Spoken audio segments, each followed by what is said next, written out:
உலக ஜனங்களுக்கு எனது பணிவான வணக்கம். இனிய பொங்கல் நல்வாழ்த்துக்கள். உலக ஜனங்களுக்கும் இந்தியர்களுக்கும் தமிழர்களுக்கும் எல்லாருக்கும் நான் கூறிக்கொள்கிறேன். 2026 தமிழக சட்டசபை தேர்தல் ஏப்ரல் மே மாதத்தில் நடக்க இருக்கிறது. நான் அனௌன்ஸ் பண்ணல, டேட் சொல்லல, நடக்க இருக்கிறது. அதற்கு எல்லா அரசியல் கட்சி தலைவர்களும் தயாராக கொண்டிருக்கிறார்கள். எல்லாரும் ஆட்சி பிடிக்கணும், எதற்காக? பணம் சம்பாதிக்கணும், மக்கள் நன்மை செய்ய வேண்டும் எண்ணம் கிடையாது. எல்லாரும் ஆட்சியை பிடிக்கணும், நான் வரேன் நீ வரேன் எல்லாம் போட்டி கூட்டணி அமைச்சு எப்படியாவது ஆட்சியை பிடிச்சி வரணும். எதற்காக? அவர் நல்லா இருக்க வேண்டும், ஜனங்கள் தமிழ் மக்கள் நல்லா இருக்க வேண்டும் என்ற எண்ணம் யாருமே கிடையாது, எந்த அரசியலுக்கும் கிடையாது. இது கடவுளுக்கு தெரியும், தமிழ்நாடு மக்களுக்கு தெரியும்.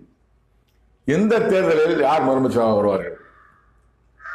ஏற்கனவே முதலமைச்சராக இருக்கிற மு.க. ஸ்டாலின் அவர்களா, சென்ற முறை இருந்த எடப்பாடி பழனிசாமி அவர்களா, புதிய வரவான நடிகர் விஜய் அவர்களா, அப்பா இடத்தை பிடிக்க போற உதயநிதி ஸ்டாலினா? அவர் எல்லோருமே கனவில் இருக்கிறார்கள். இங்க சோதனைகள்